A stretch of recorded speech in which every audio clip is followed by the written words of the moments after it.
Hello, hello again. If you are anything like me, you've probably taken more health advice in your lifetime than most doctors have even given during their entire career. You know, the eat clean, do more cardio, cut out carbs, cut out sugar, be positive, be grateful, try to get skinny, be smaller, be busy, know when to keep your mouth shut. And maybe, just maybe, if you do all of that, you'll be good enough. And I guess I'm thinking about this today because I'm kind of in my feels a little bit. But so here's some reality about that. Somewhere in between all of that good advice, we stopped hearing ourselves. We stopped listening to our bodies. We stopped questioning whether advice was even meant for us at all. We just stopped all of that. I remember a time when I was like trying to do everything right. I don't think we ever always do everything right, but you know what I mean. Like I remember when I was trying to do everything right, I was trying to be on a diet and do it perfectly. I was trying to work out more. I was trying different kinds of teas or juices or whatever. I was cutting out and not drinking any wine. I was tracking my food, cutting calories, and still, and this is not just one time that I was trying to be perfect and do, I mean, like over the course of years, I did this over and over and over, this attempt to do it all perfectly. And every time my body felt like it was working against me. I was tired. I was bloated. I was puffy. I was honestly not just frustrated, but I would say angry. I was angry. You know, they talk about like being hangry, being so hungry that you're angry. I think I had diet anger because I did everything that I could get my hands on to read, everything that they told me to do that was the right thing, but nothing made sense. And here's what I didn't realize back then. I was following advice that was designed for the body I did not have. Advice that I'll even say that when I was 25, I was following advice that wasn't designed for the body that I had when I was 25.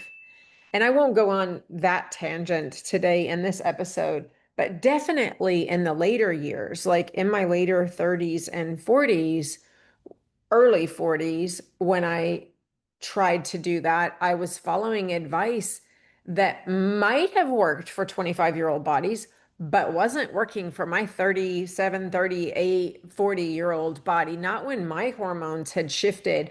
My metabolism had adapted so drastically, and my body, it actually was just trying to keep me alive. And so I know it seems simple when you hear eat less and move more. That sounds like it makes sense and it seems simple. But for those of us over 40, and now I'm well over the 50 club even, I'm closer to 60 now than I am even 40. And for those of us over 40 in this era of our post 40, post 50 time of life, it's a recipe for a body that learns to conserve, not burn. That eat less, move more recipe makes our bodies hang on to fat. And maybe that sounds or seems counterintuitive. Like, how can that be?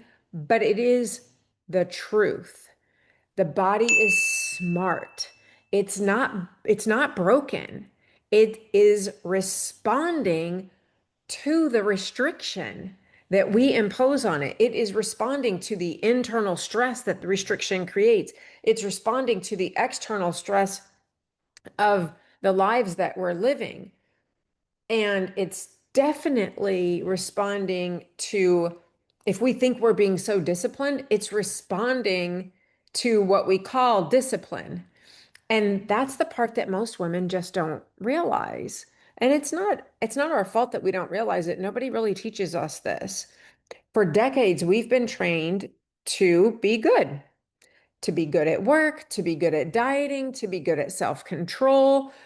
But that good comes at a cost. We've been taught to ignore our own signals and to trust everyone else's. And I could go on a whole detailed tangent about that. But what I'll say is this: we've been taught to trust the fitness influencer, the trainer, the doctor who doesn't listen to us, the friend who swore keto worked for her. And so we have, in a sense, outsourced our common sense to all these other people. And now in midlife, you're paying the price. I paid the price. And if you're listening to my voice, you're probably still paying the price, right? And you're probably thinking, that's me. And I want you to know something. There is nothing wrong with you. You're not lazy. You're not weak. You're not broken. You just burned out on advice that never should have belonged to you in the first place. You've been trying to heal with the same mindset that broke you. Well, what about this?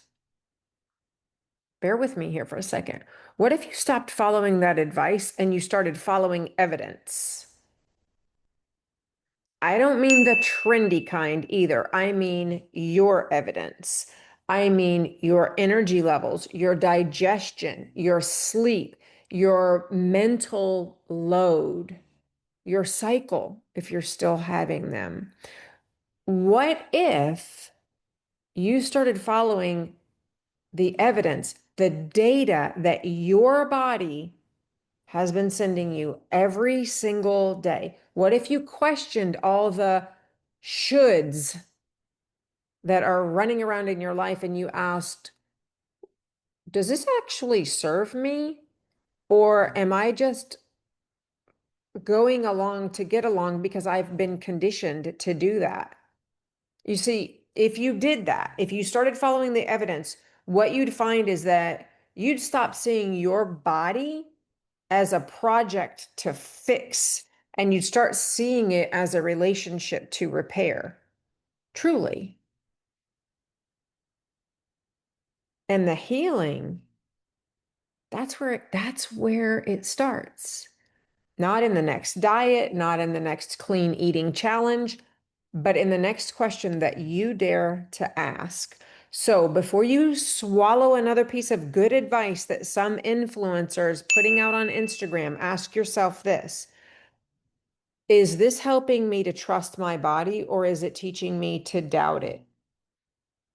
Because the advice you take becomes the beliefs that you live by, and you deserve beliefs that build you, not break you. Take a deep breath with me and maybe just start listening to the one voice that really never lies to you, the one internally. And maybe that's guided by your gut, that God whisper, your intuition, the universe, whatever you want to call it. But that voice doesn't lie to you. Trust it more than you trust all this bullshit out there making a lot of noise. That's what I have for you today. Thanks for spending time with me. I always appreciate it, and I'll see you right back here next time.